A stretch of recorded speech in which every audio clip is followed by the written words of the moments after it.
Why are we supporting it? Megan Woods. Thank you, Mr. Chairman. Dr. Megan Woods, it's a pleasure to take a call on this, to ask some questions of the Minister and the Chair. Because, Mr. Chairman, there are many outstanding questions that my colleagues have raised and some that I will raise that just have to be answered. That this is a piece of legislation that is going through without a select committee phase. This is the committee of the whole. This is the time for the government to front up and answer those questions that we have put to them about this legislation. We had the contribution from David Seymour, who I think, I would describe that contribution as dancing on the head of a pin in a manner that would make John Locke turn in his grave. Because, Mr. Chairman, what we had was a confused and addled speech from David Seymour, the man that thinks there's a sunset clause on his principles, that you only have to defend private property rights unless you've sold them off, but there's a sunset. What we want to know is, when is the sun going to rise for Mr. Seymour? Because he says this is about resolving the ambiguity between the 1955 Housing Act and the 1981 Public Works Act.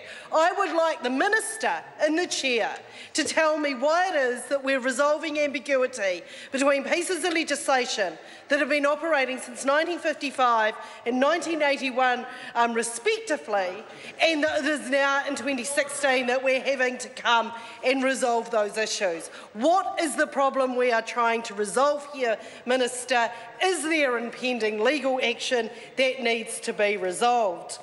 That John O'Naylor, when he came, the Great White Knight, who came to the government's defence to defend the government's actions in this legislation, told us that it wasn't significant what was happening here, that it was just tidying up some language. Well, why, Minister? Why are we here tidying up this language? Please answer that question. It's something that we on this side of the House are still wondering about.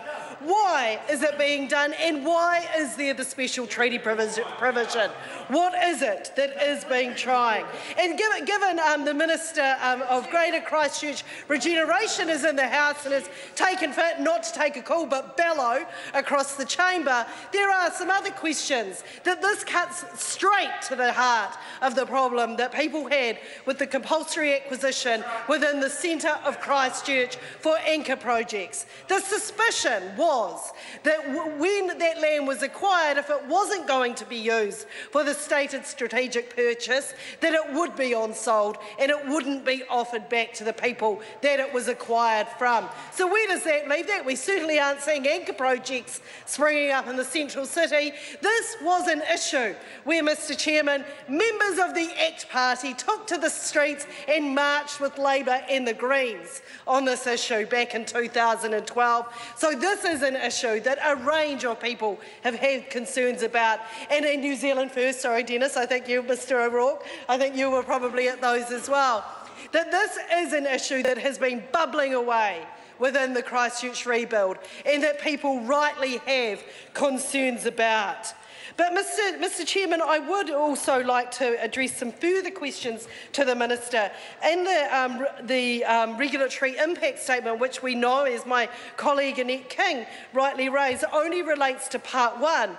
But that regulatory impact statement said that there hadn't been time for consultation in a formal sense, but nonetheless some conversations had happened. So what I would like to know from the Minister and the Chair is what conversations in an informal nature have happened in regard to Part 2.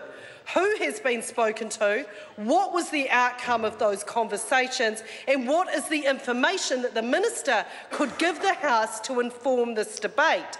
Given that this is a debate under urgency, there is no regulatory impact statement, but we do need to know who has been spoken to and what was discussed. I would also like to draw attention to the point that my colleague Grant Robertson raised, and he was told in a point of order and was instructed by the person in the chair at the time that the department disclosure statement that says that the bill does not contain any provisions that would result in the compulsory acquisition of private property.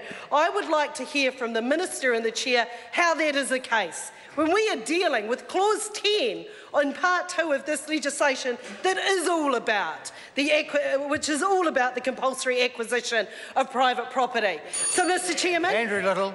Thank you, Mr. Chairman. I want to pick up a point